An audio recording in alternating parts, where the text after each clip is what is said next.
दादा, तुम्हाला जाऊन 1 महिना झाला, पण या महिन्याभरात तुमच्या मृत्यूचा खेळ होताना या महाराष्ट्राने उघड्या डोळ्याने पाहिले. एखाद्याच्या मृत्यूनंतर इतकी घाई कशाला करता, अशा ठणकावून सांगणारे तुम्ही. पण तुमच्या जाण्यानंतर किती घाई झाली, कदाचित याची कल्पना तुम्ही कधीच केली नसेल.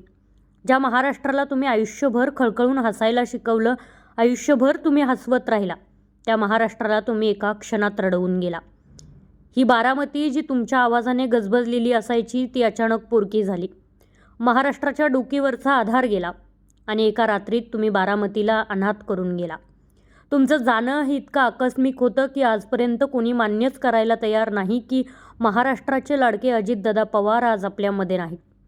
तुमच्या अंत्यदर्शनासाठी जमलेली लाखोंची गर्दी सांगत होती की तुम्ही आयुष्यभर काय कमवलं आणि इतरांनी काय गमावलं. तुम्ही आयुष्यभर जेवढं कमवलं तेवढं तुमच्या शेवटापर्यंत तुमच्या सोबत राहिलं.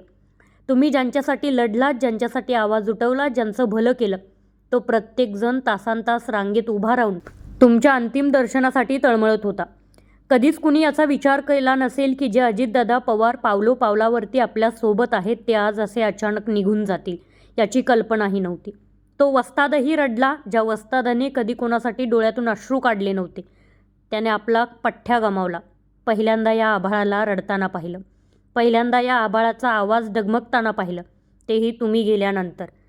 मोठ्या काकाचा मोठ्या पुतण्या गेला, त्यामुळे मोठा काकासुद्धा ढायमुकून रडला, कारण या काकाचा आधार गेला होता. पहिल्यांदा आदरणीय शरद पवार साहेबांना रडताना पाहिलं.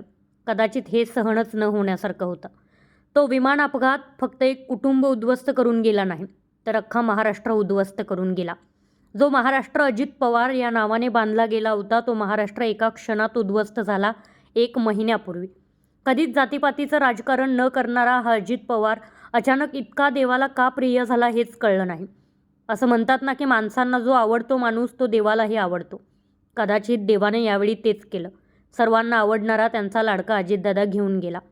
आणि दादा, तुम्हाला माहिती आहे, तुमच्या पाठीमागे तुमचा पुतण्या लढतोय बरं, अशीच पांढरी केसं घेऊन, अशाच झिपऱ्या उडवत, पण हा त्याच्या काकासाठी लढतोय. खूप मोठ्या काकाचा खूप मोठ्या पुतण्या शेवटच्या क्षणापर्यंत लढतोय. लढा देताना हे विसरत नाही आहे की त्याचा काका कोण होता. पण दादा, एक निरोप तुम्हाला शेवटचा द्यायचा राहिला, तो निरोप एकदा ऐकून जा. आता याला म्हणायचं नाही बरं का, घरी जाऊन पहिला बायकोला आय लव्ह यू बोल. दादाला आय लव्ह यू सांग दादा. दादाला आय लव्ह यू सांग दादा.